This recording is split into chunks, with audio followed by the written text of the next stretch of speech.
Nako, hindi totoo talaga na naghiwalay na itong si Gerald Anderson at saka si Julia Barreto. Ang totoo nga niyan, kanina kinikilig ako sa Itbulaga eh. Guest doon si Gerald Anderson. At talagang makikita dito na kinikinig si Julia Barreto.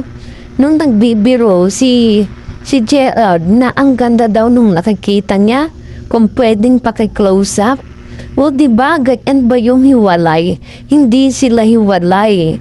Siguro nagkatampuhan lang ganon, pero hindi sila maghihiwalay. Talagang makikita mo na hanggang ngayon kinikilig pa rin sila sa isa't isa.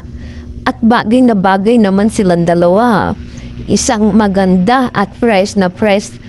Ngayon si Gerald, bago yung looks na ngayon, bagay na bagay sa kanya.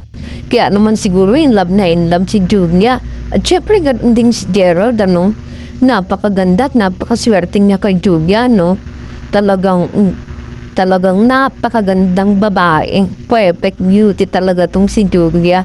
Wala ka nang hahanapin pa. Grabe, kilig na kilig talaga ako kanina si Itbulagan. Nag-guest dun si si Gerald. Parang lumuluks-luks yung puso ko eh. Nakita ko kung paano din sila kiligin parehas. Talagang yung ni Julia, makikita mo yung parang nagbablush yung mukha niya. Grabe, ang gwapo ng Gerald, Talagang parang bumatag siya dun sa looks niya ngayon, bumagay sa kanya.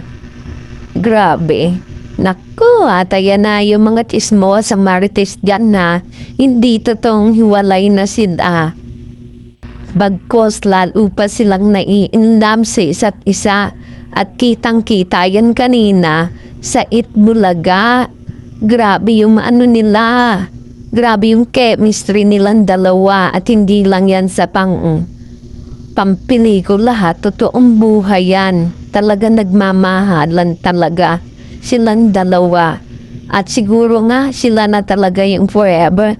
Ang tagal na rin nila. Ilang taon na ba sila? 3 or 4 years. Basta matagal na sila, alam ko eh. After kay Bea, si Julia na talagang makikita mo yung nilang dalawa eh. Nagpaalam pa nga si Gerald kung pwedeng dalawin dun eh. Biniro pa nga siya ni Joey. Kung maidala ka sa akin. Sabi naman ni Gerald, kahit ano po. Diba? Talaga naman. Basta makikita lang niya at mapuntahan yung kanyang iniiro.